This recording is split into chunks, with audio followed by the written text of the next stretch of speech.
please take a seat up front, if you please. That would be great. So I think we're still missing a... Yes, please. Yes, yes. Good. Okay. Oh, better? Either one? Okay. And do I have to mute this one? It's okay? Terrific. So, welcome everyone. We only have an hour, so would love to take advantage of every minute that we have our wonderful panel. Want to welcome you to this event. My name is Fran Price. I am the Forest Practice Leader at WWF International. I want to start by saying that we absolutely know that we need nature and forests to address the climate crisis. This is absolutely critical, and nature plays a very vital role in the solutions that we need to activate now. And the time is now. It's clear, we all know about the urgency of this moment. And I'm so pleased to have the opportunity today to have a chance to talk about how civil society and governments and the private sector can work together on nature-based solutions for climate mitigation. And we have great examples here. We have an exciting panel, including Dan Jorgensen, who is the Danish Minister for Development and Global Climate Policy. We have Tom Okello, who's the Executive Director of the National Forest Authority in Uganda. We have Fleming Mann, who is the Vice President for External Relations and Sustainability for Velux. And we have Barbara Bonim, who is a PhD and the WWF Conservation Specialist at WWF Brazil. She is going to be talking about our engagement in the Atlantic forest landscape.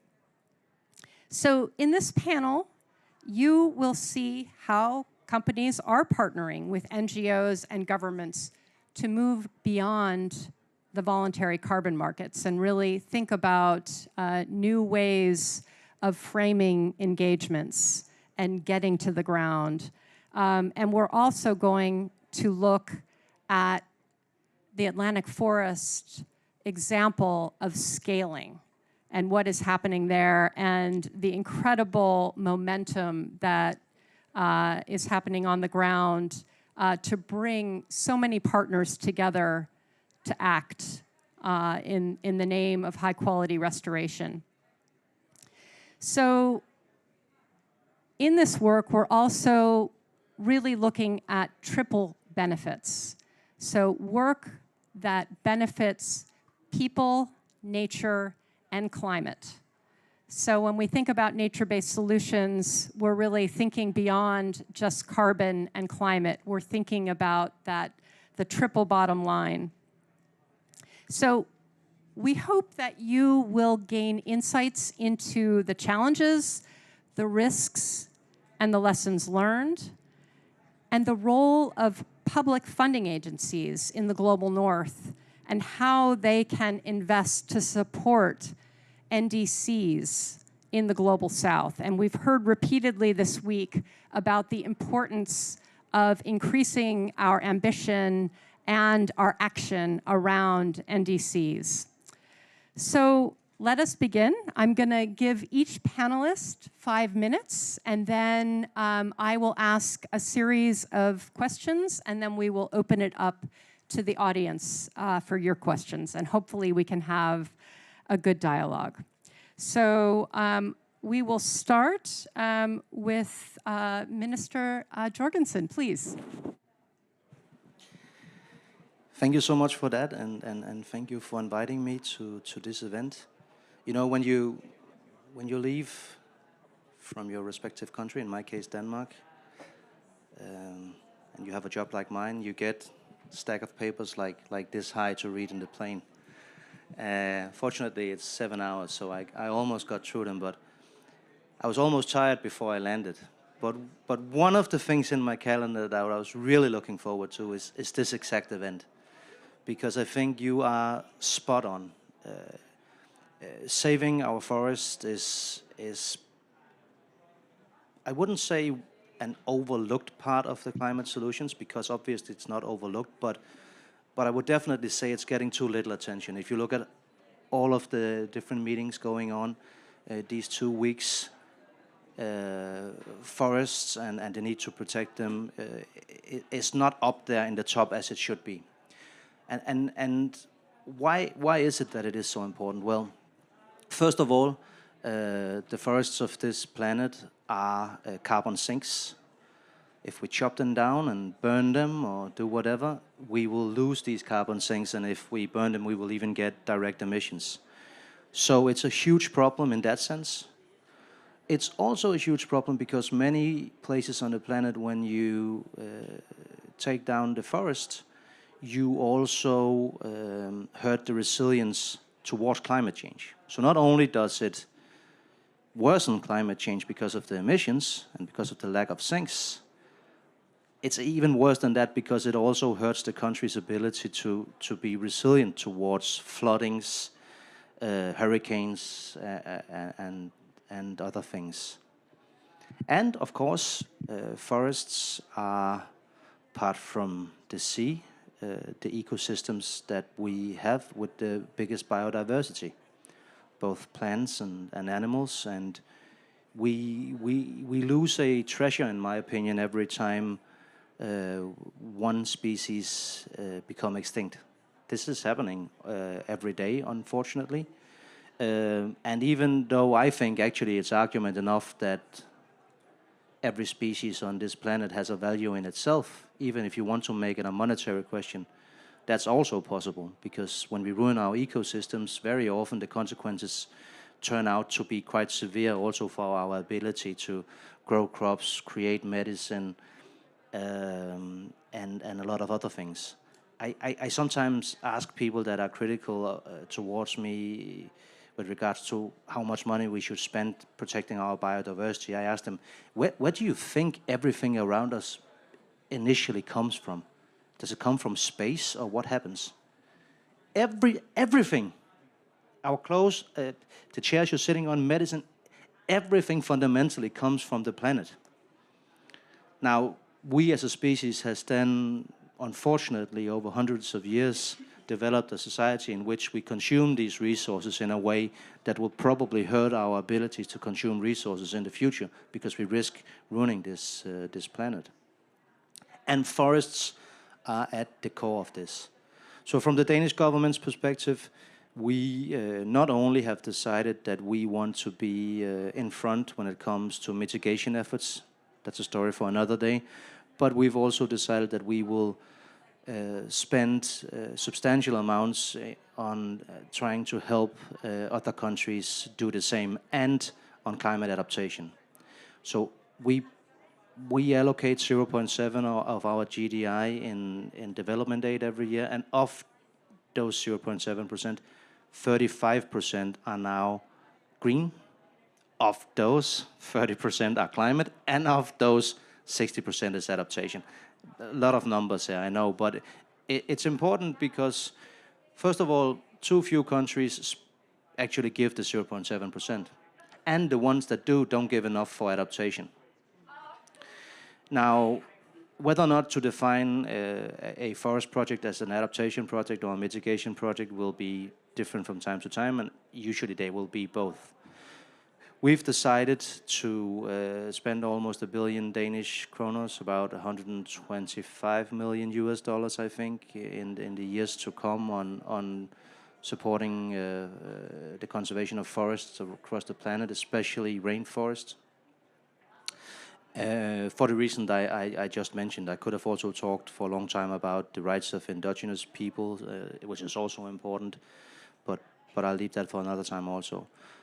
I'd like to just say that I do not think this is only something that governments needs to deal with. We also need our multinational development banks to be a bigger part of this, and we need the private sector.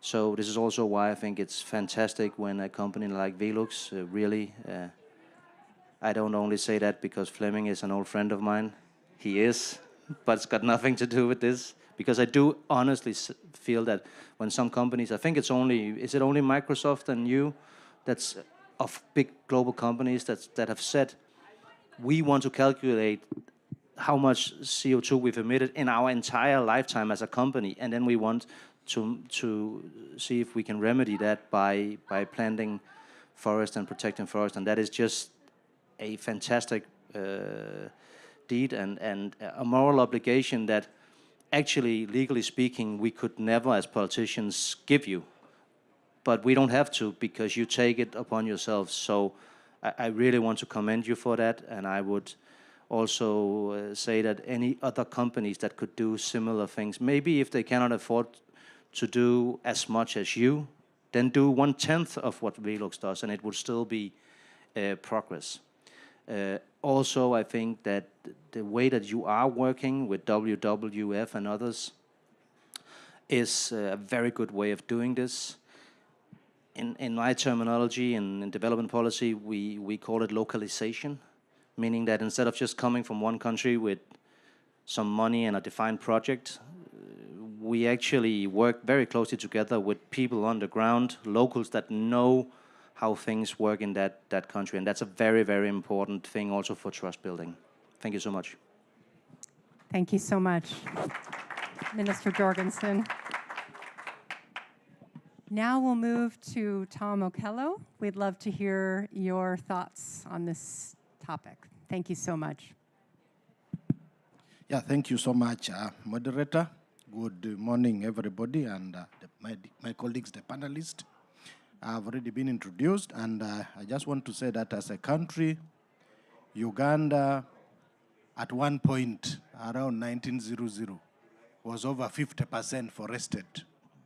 And by 1990, the forest cover had reduced to 24%. By 2015, it had reduced to about 10%. And this called for action. Action because we were seeing a lot of degradation and deforestation with the resultant impacts, not forgetting the impacts on the climate. The country in 2016 did a landscape restoration assessment for opportunities and made some commitments. We made commitments to restore the forest cover to around 18% by 2030 and back to 24% by 2040. We expect, therefore, to plant trees and generate over 20 million carbon credits by that time. The country has made commitments to emission reduction, where we are thinking of doing a 24.7% under the NDC. This is by 2030.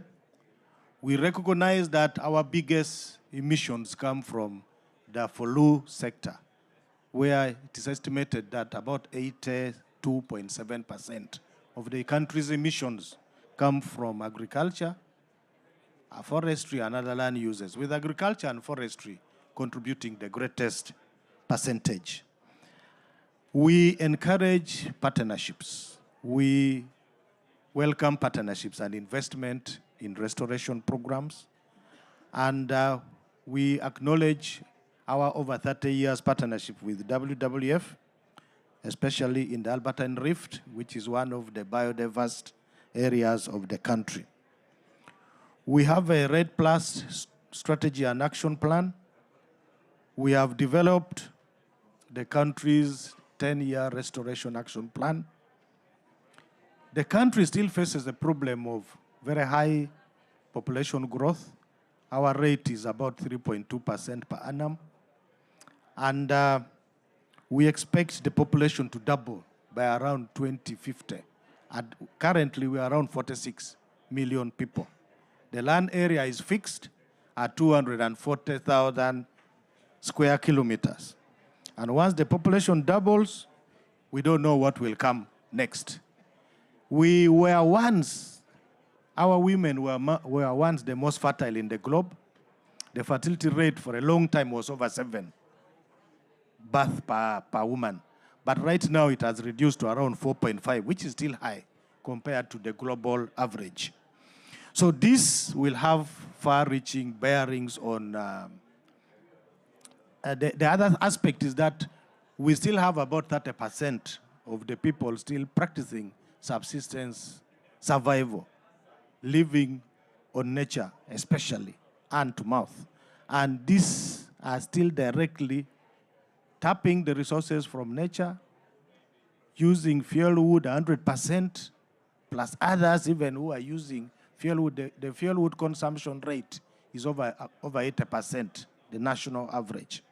So with this, we still expect that many and many more people will still continue to move nearer to the nature, where we are having issues to do with the wetlands degradations, issues to do with forest degradation. Just yesterday, there was flooding in Kampala city. I was teasing my brother here whether his house survived yesterday. He may go back and find he has no home. So we are seeing floods now. Even if it rains just for 1-2 hours, we see floods. This never used to happen. There's a lot of constructions going on. More and more forested area in the cities are being taken over by pavers, by paving and cement and concrete. And the speed at which water is flowing is becoming serious and leading to a lot of degradation. So we really welcome such discussions where we are discussing how best we can partner with our friends across the globe and restore the degraded landscape, and also helped in meeting the country's NDC targets. So I think that is the reason why I'm here, and I'm really glad to be part of this panel. Thank you so much. Thank you so much, Mr. Okello. Now we're going to move to Fleming Mann from Velux, and we'd love to hear from you about the leadership stance that your company has taken. Thank you. Thank you very much. It's an honor to be here today together with this distinguished panel of people who really move the needles and do a lot of work. And I also want to thank you, Dan, not just for your kind words today and your wisdom, but everything that you also done on the agenda on beyond oil and gas, which is super, super important. And I saw you had new countries signing up yesterday. Hopefully more countries will join. That is extremely important that we continue to drive that agenda. I've been a tree hugger my entire life, even before I knew that was a thing. And it's sometimes kind of interesting in the sense that if you look it up in the encyclopedia, what is the definition of a tree hugger? It's a person who is either a fool or very annoying, or both. And I don't mind to take that upon myself with pride, because I think a kind of annoying fool also sometimes reminds me of, a clown or a court jester, which in the medieval times was this person you had at every royal court who could wander around and say truth to the royals without getting his head cut off, because obviously he was a clown, so you don't do that. And it was like a little bit of a ventilation, somebody who could come and say some things that might seem a little bit unpleasant, right? So I don't mind being, you can say, an annoying, foolish tree hugger who might also be a court jester. But I think part of that is also that somebody called COP a circus. And some of us would know that in a circus, when the circus kind of lose momentum, you have this saying in a circus that is, send in the clowns. And that's sort of what the Sprechteilmeister or the master of ceremony can always do when, you feel the air is dropping in the tent and what have you, send in the clowns. So allow me to try and be that and maybe share some perspectives that might not be entirely diplomatic either. But let me start on definitely on the positive note. So we are enormously proud for the work we do together with the WWF and the commitment there and the work we do on the ground in Uganda and your leadership. It is super, super important. It's also important because, we live in the middle of an extraordinary crisis, global warming, biodiversity, and so on and so on. So that also means that those who have the resources and the competencies also got to do things that are extraordinary, right? That's an obligation we have. We can't just turn our blind eyes to what's going on out there. So if we have the resources, we got to do something extraordinary. And that's what we've been trying to do. And the other part of the equation is also, I've been involved with the COP process almost from the get-go, despite my youthful look. But the problem is not the future. If I look at the next 250 years, I'm super optimistic, to be brutally honest. We will have a low-carbon society that's far better than where we're coming from. The entire problem, unfortunately, is the science and is everything that we've been emitting since we invented the steam engine. That's the problem. And the accumulation of the emissions. And unfortunately, that clock doesn't reset every day at midnight. If that was only the case, I mean, we didn't need to be here, right? But it's the accumulation over 250 years that is the problem. And that also means that some of us who work for companies who's been around 82 years, or who live in a part of the world where our entire wealth, which is fantastic, and the welfare system and everything we have, is a contribution to a society that is built entirely on coal and oil. And it has served us enormously well. But of course, now we know, of course, what's the flip side to it. That also means that we have an obligation to do whatever we can to try and mitigate some of that. And we are very far from perfect, but at least we're trying to do something. And I think that's important. And that also brings me maybe to the court gesture part of it, where you sometimes need to say things that might not always be super popular. That is also that when I speak to people from other companies, and we talk about what we're doing in the forestry part, all of them are saying, this is truly amazing. We might not totally or fully understand all of it. And I always encourage them, you should call this guy who's sitting here, Ice from WWF, and you should sign up and join us. And if you think what we're doing is wrong, you should be provoked and invent something that's better. By all means, I think that would be fantastic if somebody can come up with a better idea. But until then, call this guy and sign up and do something. And the main reason that they're not doing it is because they're scared of bad publicity. Because we ended up also in a really strange world where some of the people who go here is actually the people who are trying and doing something. And again, most of us are luckily not perfect. That would also be really boring, right? But then you can get criticized left, right, center for all the things you do. I talk to people from big companies in Scandinavia and says, why don't you call ICE and join what we're doing here? And says, yeah, but there were these articles in The Guardian. There was also something in the FT that was super negative, right? And you know, we have quarterly earnings calls, and then the investors call us and saying, what is that you're doing over there? Maybe, is that greenwashing? Is that offsetting? I mean, the list of arguments for inaction becomes very, very long because part of our community have decided to bring a hair to the soup, constantly, permanently finding ways of when we do good things, how far away we are for the perfect solutions. And that is super, super dangerous. And we also collectively need to address that and stop that nonsense. Because what we're fighting against here is not the stuff that we're doing, what other people are trying to do. We're fighting against inaction and ignorance. And that's also why in this community here, we also got to give a little bit of pushback to those people who are constantly trying to find the flaws in what we're doing and have the courage to address that. And of course then, get up in the morning, plant more trees.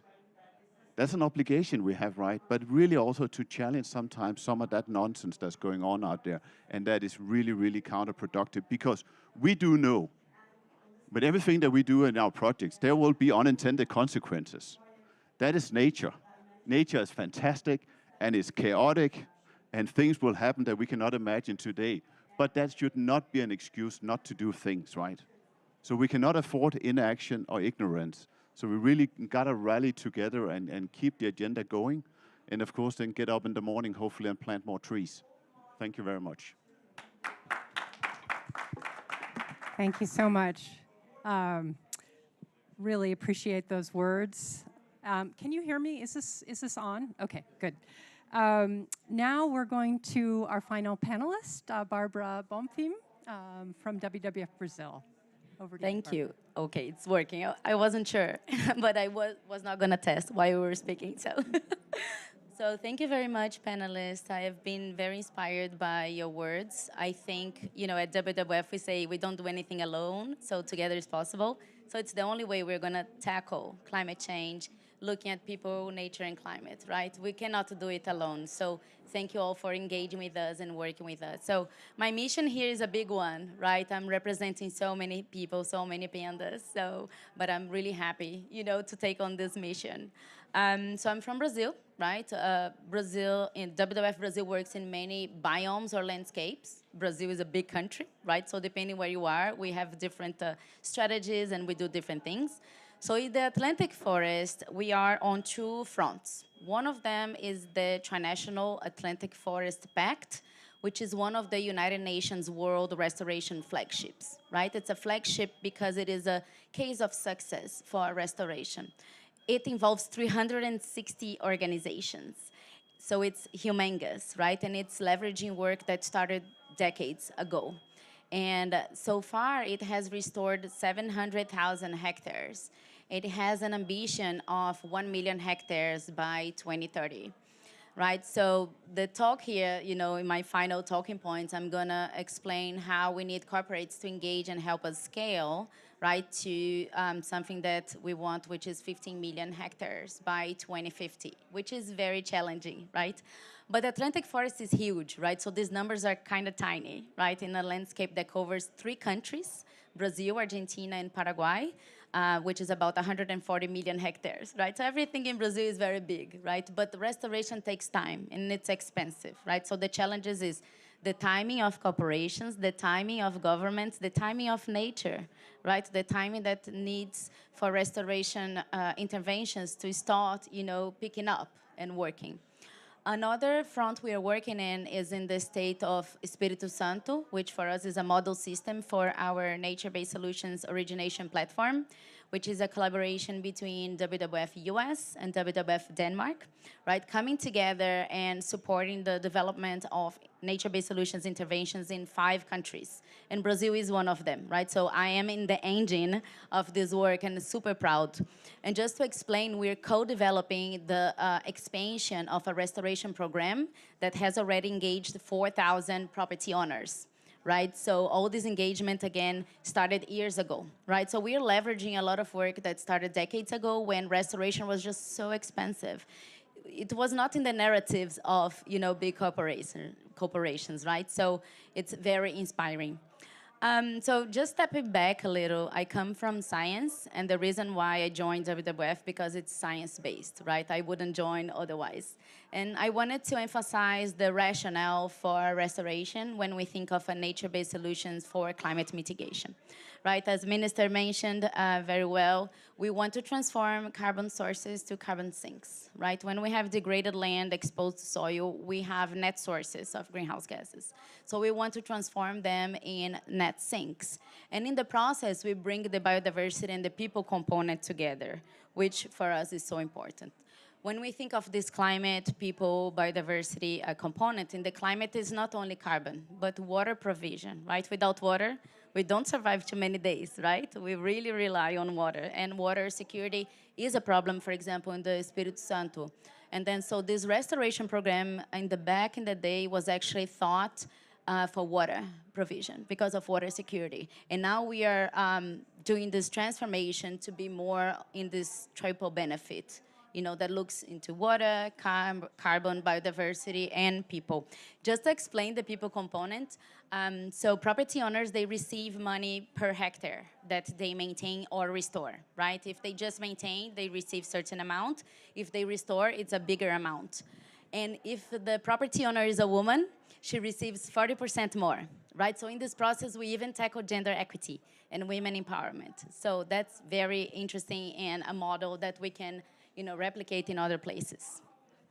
I also wanted to mention that, in this process, it's so important to bring corporations together because it takes a lot of effort and investment to get new projects off the ground, right? Restoration is expensive. Many times the supply chain is not ready, right? So these enabling conditions need to happen, and sometimes it takes, 1 year, 2 years, and the timing of cooperation sometimes is like, okay, what's up in the next 3 months, right, or the next 6 months, or maybe a year, right? So I think it is an opportunity so we can learn together, which is like, what is a model that is okay in the corporate world, but then it works for us on the ground, right? In terms of like the quality of the restoration, the components of the restoration. So in these fronts that I explained, right, the Trinational Alliance and the NBSOP, we think of restoration something that is not planting trees only, right? Because people live there and they eat. So we need to think about bioeconomy, food production, right? And that's where agroforestry, for example, comes in. You know, back in the 2000s when I was in forestry school, many of my friends started engaging in agroforestry and it seemed really cool. But usually it's small scale, right? So that's come another challenges. Well, how do you get agroforestry to work at the big scale? Because sometimes to engage corporations, they want, you know, how many thousand hectares, right? And then sometimes the model for agroforestry is something that is like 10 hectares, right? So that's one of the challenges, to do this scaling, right? How do we transform models that work really well at small scale to, you know, do this retrofitting or updating or, you know, a modification for larger scale. So I know this is a challenge. And so for this forest landscape restoration approach in these fronts that I explained, we look into a matrix of land uses, right? I explained a bit in more detail the agroforestry components, but, you know, we understand that, you know, for example, my family come from pasture, you know, cattle farming, right? Some people will continue their practices, but how that can be much better for the climate people benefit component, right? And I know that there are challenges, and then I know that we're going to be chatting more about with the panel and our spectators here. So I'm happy to continue explaining more about the challenges and opportunities for corporates. But to finalize, we see restoration as something that is more additional, you know, in terms of climate mitigation and opportunity to generate jobs and revenue, and be in the process of bringing life back to those ecosystems, thinking of the biodiversity component. Yeah, so that's it. Thank you. Thank you so much, Barbara. Wonderful. So just a couple reflections after hearing from our fabulous panel. I want to thank you all so much. What we're hearing some really fine examples of leadership and, you know, thinking beyond business as usual on all fronts, you know, from donor governments to forested country governments, to the private sector, to partnerships with NGOs and civil society. And we need this, we need so much more of this. And the incentives for inaction are staring us in the face, as we heard. And we need to think about, you know, pushing those bounds and piloting and innovating and learning together in these partnerships that have formed and need to form. And so how do we inspire others? How can we really scale these kinds of collaborations so that they make a difference in the time that we have? And we don't have much of that. And so I'm just wondering if anyone would like to reflect on that question, because I think it's front and center for so many of us. That, you know, this is such you know, we have such examples of leadership here, but you know, there's just not enough of that in the world right now. So would anyone like to, yes, please, Minister.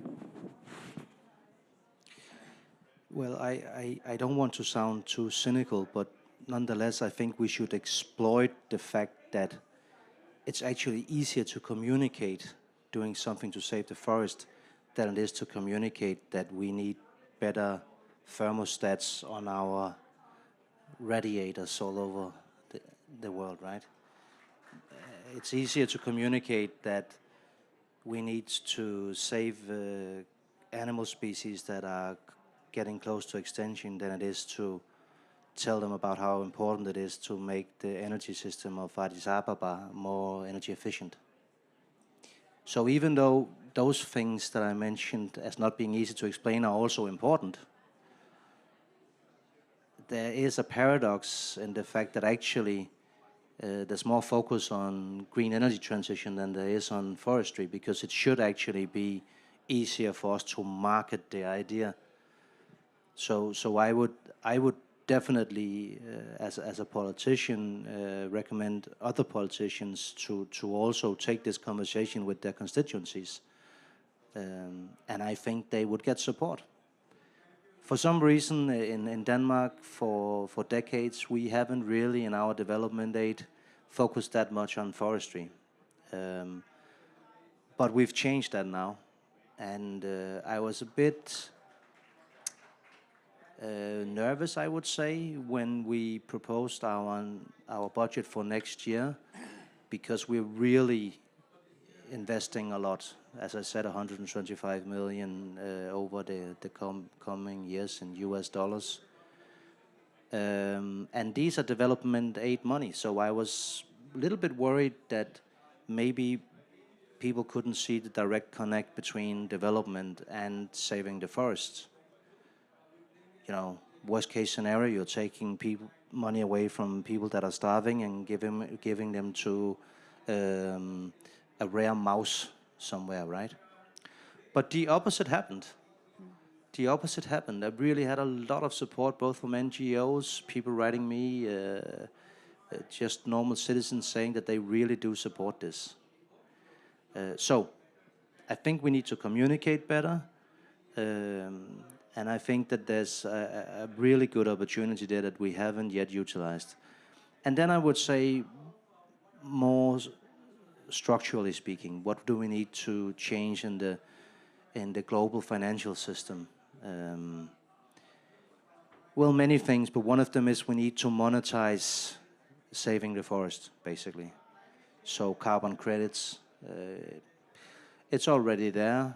Is it working? Probably not well enough. There's also some dangers. I mean, if the system is not put together in a way where we are 100% sure that it also has integrity, we risk undermining the whole case. Also, we shouldn't, of course, use money that could have been spent on real transformation on supporting something that would have happened anyway. This is the biggest danger, probably. Maybe Fleming and others can say a few words about how to avoid that, because that must be also in your own project something that you think about. And then finally, I would say that we need to, on all levels, NGOs, companies, politically, look at saving our forest as just as an important a task as transforming our energy systems. So it needs to be right up there at the agenda. I'm actually quite optimistic because COP30 in Brazil will be a COP of forests, saving the forests. It'll even be held in the middle of the rainforest in Bonim. I've been there. I don't know where they will put us because there's no hotels really, but we'll see. Well, maybe you can. But no, but I really do applaud that decision by President Lula, because it's a very symbolic thing, of course, to have the COP there, and it will put focus on this very, very important topic. And then there's already being developed certain institutions/tools internationally that more or less looks like the JET piece that you probably know from the energy sector, where Vietnam, South Africa, and Indonesia are part of a joint energy transition partnership with the European Commission, G7. Denmark is also part of it. That takes into consideration not only the transformation of the sector, but also that it has to be a just transition. So the people affected, this speaks to also what our Brazilian friend mentioned, that we really do need to acknowledge that people are living in and by the forest. So if we don't take that into consideration and make it a part of our solution, then not only do we risk undermining the support for what we're doing, we would also risk breaching some fundamental human rights. So projects like the JET piece, but focused on financing, they are being developed right now, but we're not where we need to be. I think would be a fantastic way to go about it. Thank you. Thank you so much. Yes, I think Fleming and then Barbara, please. So I think that there is, to your point, Dan, about the credibility and, of course, also some of the, you could say, the negative publicity around some of these projects. Of course, I think there's a sequence of things, right? So if you're a corporation, first off, you need to sign up to science-based targets. There's just no way around it. So just, if you're watching this one here online, cut off the internet and go and sign up to science-based targets rather than listening to us. So that's got to be the first thing. And then you got to do the hard work, and you got to get rid of your scope 1 and 2 emissions, right? And there's no way around it. That's got to be the hard work. And yes, then you need to work to lower the carbons in your supply chain, and that's going to be really, really uphill. So I'm not going to tell you how much you prescribe, how much you do, but you got to do something there. And then, of course, if you have resources and the competency to do it, then do something extraordinary, like the work we're doing with WWF, or maybe come up with something even smarter, I don't know. But it's got to go in that logic, right? So we got to do the hard work. It cannot be, there's got to be true additionality to what we're doing here, right? But then I think, maybe to your question also, I think that sometimes when we are in these settings here at COP and we talk about climate change, global warming, there's a lot of things where we underestimate other types of motivations. So a lot of people, for instance, have changed their diet, right, and stopped eating meat from four-legged animals, not because of the, accumulation of carbon emissions, but because they believe, and maybe science will prove them right also, that it's healthier. There's a lot of new technologies out there. It's just better technology, right? So everything that's driving us towards a low-carbon future is actually a lot of positive things. So I'm super optimistic on the future and everything that will do, right? But not underestimate people's motivations differs and might be different from the people who are here.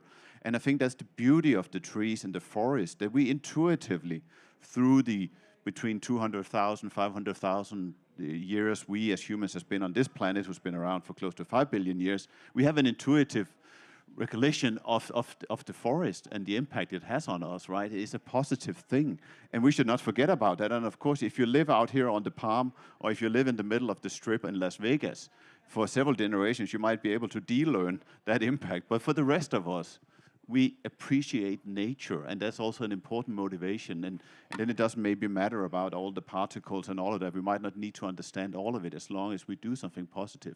And that's one of the things that we're struggling with, of course, because we went straight in to say, where can we make most bang for the buck? Working in Uganda, working in Madagascar, working with trees, working with forest mangroves, that's where you make a huge impact. But that's very far away from our employees, very far away from our customers.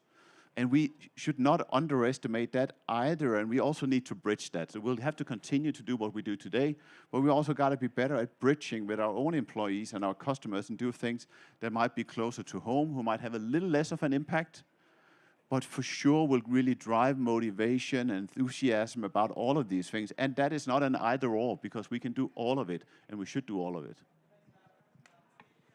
Fabulous. Thank you. Yeah, over to you, Barbara. Yeah, so there were so many great points here that I would like to react, but I think we need to understand that nothing is free, right?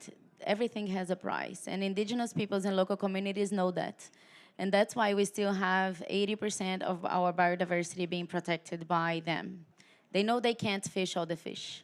They know they can't take all the trees out, right? So they have known that forever, right? So they live in a different logic. And the reason why we are restoring and need to restore is because we've taken out too much.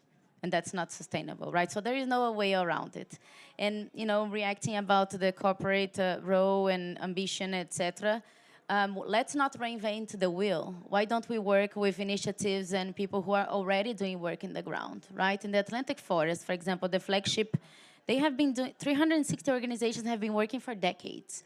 Why would you like to start something new to try to risk investment in something that is very uncertain, right? Why not partnering with initiatives that are successful, right? And then in the pipeline, get these lessons learned to, inspire new initiatives and have a pipeline of initiatives. So maybe Fleming and could explain like how can we create a climate leadership competition that is healthy, right, among corporates? Because I know corporations compete for market share, right? How can they compete for climate leadership share, right? But then one that is truthful, right, and reacting with what the minister mentioned, like their investments and leadership is additional, right? It's not just doing something that would happen anyway.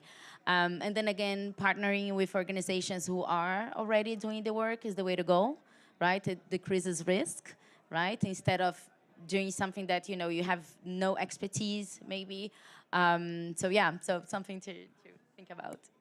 Wonderful. Yes, Mr. Okello, Yeah, please. thank you so much. I just want to build on what His Excellency here, the Minister, talked about, the issues of global financing mechanisms. How do we build trust and reduce on the current bureaucracies of accessing these funds? The funds there are a lot of pledges which have been made, but people are asking, where is the money? It is very difficult to access the funding, and I think this is affecting partnerships. And then also, perhaps we need to strengthen the existing policies and legislations which foster partnerships, and also popularize them so that people are aware of the possibilities of partnerships and where they're feasible, and then we can probably build on that. We need to build trust. In whatever we are doing, we need trust. We need trust between the government players, between the private sector, the local communities. Barbara has talked about indigenous people. We need trust between we who are in government and then the indigenous people who live with these resources, to foster collaboration and then to make it more meaningful for the benefit of mankind, for the benefit of nature, for benefit of the people, and for benefit of the climate. Thank you so much. Wonderful. Thank you all so much. Love to take some time and see if the audience has any questions for our panel. Yes, please. Why don't we start here? Here. Yes, thank you, moderator. I'm called Simon Weredwong. I work with the WWF Uganda, and I'm part of this project. And it has been interesting to listen to what the panelists are saying, especially in giving hope and the opportunities for going forward. And I think, let me also say that we are grateful for the support from the Danish government and the Velux partnership, and including the government of Uganda and other WWF network offices. Not forgetting Fran, the practice has really been good to us. We appreciate. My question initially was following what Fleming said. And I was about to ask him, what message does he have to other private sector actors? But I think he has answered that. Now, now I was supposed to change to Dan and Tom, our government colleagues. Knowing that the private sector is trying to do something in order to promote forestry and the carbon sequestration. But there seems to be negative energies because of the fear, because of the ignorance. So, which is leading to inaction. So, what do you think governments can do? First of all, I wanted to use the other word, but maybe it is not diplomatic, to destroy the ignorance and make people aware that actually this is a good cause which is creating good benefits to nature and people in these countries. Do you think deliberate policies that promote carbon financing and companies to work on their carbon footprints would be something to think about? Thank you. But can I just, as being the court gesture, and say something that is not very positive? I think the negativity created by, for instance, just all the articles in The Guardian is enormous. And I know they're just doing their job, or by all means, fantastic. I talked recently with a colleague from a huge Scandinavian company. They've been working with forestry for many, many years. They only got negative media out of it. Then they published 2 weeks ago that they will stop their forestry projects. They got zero mentioning anywhere, no negativity, to their own big relief. And in any future now, they will not do anything. The money that they spend on forestry will now go to something totally different, hopefully something meaningful. Who knows, it could be that it goes to the shareholders, and then maybe they can spend something. But that really blows my mind. How did we end up in a situation where somebody who at least were trying, maybe not in a perfect way, but again, who's perfect? They got so much negativity. Now they stopped the forest investment, and they got zero mentionings. It just proves the point to those CEOs who are dead nervous about the investors and the media. Lean back, don't do anything. And that we cannot allow. We ended up in a situation where that is the safe bet not to do anything. So, I'm sorry to jump in, but this is my favorite topic, criticizing the media. This is really where I'm an idealist. No, it is a huge problem. By the way, it also goes for governments. So I try and persuade my Ministry of Finance to cough off some more money year by year, and we do. We have historic amounts of development aid, historic amounts of aid for climate, both mitigation and adaptation, historic amount for forests. I just gave an interview with the biggest Danish broadcasting company outside before I went in here. It was not with the headline, "Thank you, Mr. Jorgensen, for the money." The headline was, well, why is it not new and additional? Well, it is. Well, not in this definition. So they find some sort of a definition. And again, that's probably a fair discussion. But if I am to tell my finance ministry, can you please give me some money? You should know that we'll get a couple of days of bad press for giving the money.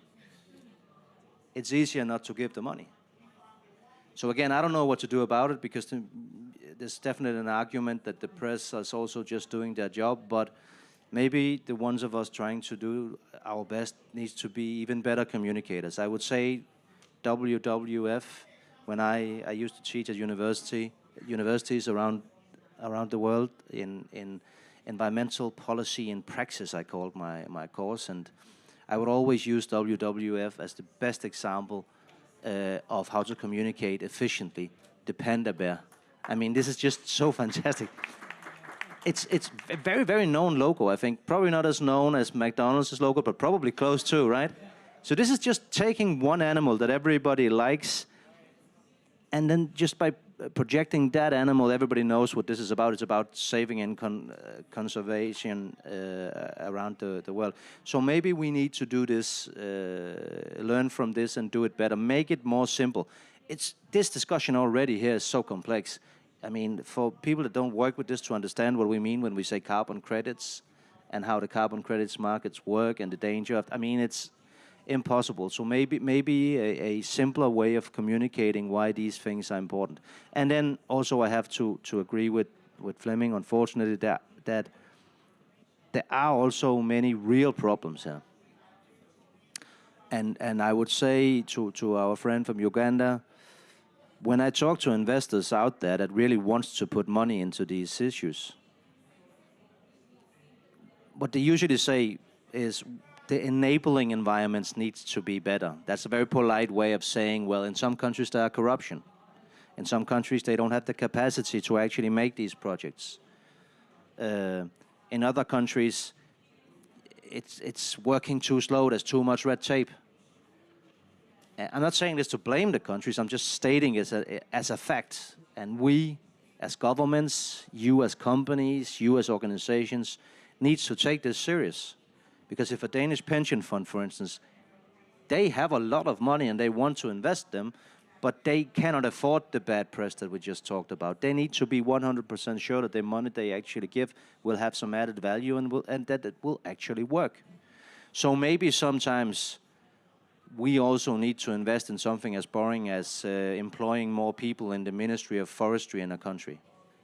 You know, so it's paying a salary of an expert instead of actually paying the project. I mean, it's necessary, I think. And also be brutally honest with each other. And this is why localization is so important. The local actors know, okay, if you want to make sure that this is 100% free of corruption, then it's not that organization, but this organization. If you want to make sure that this will actually be made into law, if that's necessary, a regulation will be changed in the right direction, these are the policymakers you need to talk to, not these. All of these things can only be done efficiently if we work together with people on the ground. Thank you.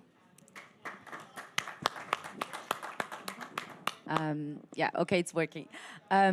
Thank you so much for your words. And I think there is a component of education and capacity building. I think we waste a lot of energy assuming what each other know or don't know, right? I've heard many times from several people, oh yes, these corporations, they know better, but they choose, to go. I'm like, who would like, you know what I mean? So by assuming what each other know or don't know, it's a waste of energy and waste of time, right? It's a distraction. And then our work in Brazil, for example, is bringing this education component, right? So because we work with governments, with corporations, with other NGOs, we're preparing a series of capacity building because we don't want to assume what other people know or don't know.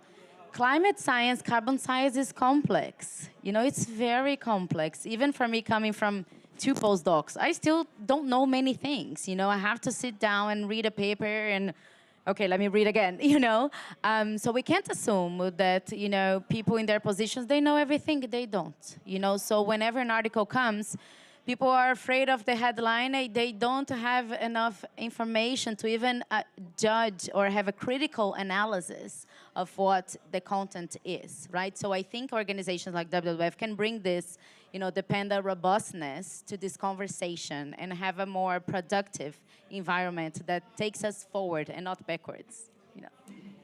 Thank you so much. So we have 5 minutes left, and I would just like to go to each of you. If you had one message that you wanted to convey out of this conversation, what would that be? Mr. Okello, would you like to start? Yeah, thank you so much. I want to assure Dan and Fleming here that the money which they're investing in Uganda under this collaboration which we have is safe, and we want it to be a role model for people who are investing in climate, nature-based solutions. We are having a very competent team, both from WWF, Uganda Country Office, and the National Forest Authority, which is under my stewardship and that of Ivan, and we really want to assure you that this money will be put to very good use. And to my brother here, people fear venturing to the unknown. Climate financing, the issues to do with these climate change talks, these are new things. So many people are still fearing to venture into it because it is not known to them. So I really agree with Barbara. We need to talk more, but also talk. Let us communicate. Let us not just talk, because apparently we are not communicating. Dan has talked about it. Let us make things simple so that people can understand. We did a cabinet paper on climate change and all that. When it was presented, his colleagues in cabinet, some of them said, you people, you have not communicated because you are talking science, voluntary carbon market, net zero, carbon neutrality. People were lost. So I think we need to really make things simple, and then we communicate effectively. Thank you so much. Thank you so much. Minister Jorgensen, please. Well, I just want to say thank you to the panelists and everybody here for coming and helping to focus on this extremely important topic, and let's keep doing it. On a political level, I can assure you, we from the Danish government will do our part. We need others on board, but we have great chances of making it happen, working towards the COP in Brazil. Wonderful. Thank you. Fleming, would you, closing words. Yeah, absolutely. I think that I can only echo, of course, what has been said up here, right? Let's not reinvent the wheel. Let's work with the local people. And I think, as always, action speaks louder than words. So maybe we should also jointly agree in the context of COP and whatever, not to have new initiatives, new acronyms, new campaigns, and then instead spending all that money on planting trees instead. Thank you. So many nice messages so far, but I would say give the benefit of doubt, right? If you aren't sure why governments are doing something, ask. What's the rationale? What's behind that? There's usually a reason. Corporations for the same thing. If you don't know why a company is putting money here or there, ask. NGOs, the same. Giving the benefit of doubt is the way forward, I think. Wonderful. Thank you. And I will just add at the end, something that occurs to me out of this conversation is that we really need to have the courage to create space for innovation and learning, and quickly, and to build the credibility and the trust of the work that we're doing and the partnerships around it. And I just really want to thank our panelists for your leadership in the work you're doing, and for being with us today and conveying some of that great thinking and action. So thank you so much. And I think we're going to stay up here for a photo if we can. Yes.